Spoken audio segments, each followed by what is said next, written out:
I want to share a quick story in John chapter 21 of how Jesus restored Peter. I think this is fitting for this podcast today because the story of Connie is that God restored her. In my testimony, God restored me.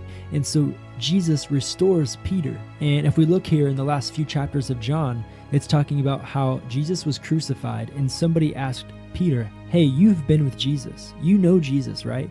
And he denies Jesus 3 times. And after Jesus is dead and all this training that they've had over the last 3 years, Peter returns back to fishing, his first occupation. His first calling was to be a fisherman, and Jesus met him and said, follow me and you will be a fisher of men. And so Jesus took him and made him a fisher of men and taught him how to be a disciple. I want to look when Peter was on the boat and Jesus returns, put the net on the other side because they couldn't catch any fish. And they put the net on the other side and they catch a lot of fish and they come in to have breakfast with the man that they found out was later Jesus. They come and Jesus is asking Peter, this is the important part here. He says, Peter, do you love me? And can you just imagine the guilt and the shame inside of Peter in that moment? He just denied Jesus 3 times a few days ago. And he knows that Jesus knows everything. And he says, of course, Jesus, you know that I like you. You know that I love you. And the words that they're using there is in the Greek. The word that Jesus says is, do you agape me? And Peter responds, yes, I phileo you. And phileo is like a friendly love.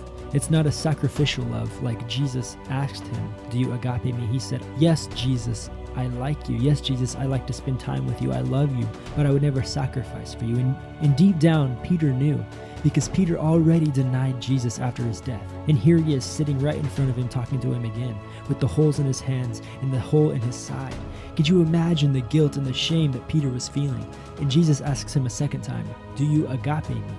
And he responds, yes, Jesus, you know that I phileo you. Again, a third time. And this time, Peter is annoyed. Peter is frustrated that Jesus asked him again, Jesus, why are you asking me if I agape you? You know everything. You know my answer. And then he realizes that Jesus is restoring him, that Jesus is giving him a new life. And if we continue to read in Acts, Peter is used to build the first of the church. And if we never see this John chapter 21 of Jesus restoring Peter, we would still think that Peter denied Jesus. That would be the last thing that we saw of Peter. But what happens is Jesus restores him. He gives him a new life. He gives him a new chance. He says, if you love me, serve my people. If you love me, feed my sheep. If you love me, follow me. And that's the same calling that he had in the beginning, was to follow him.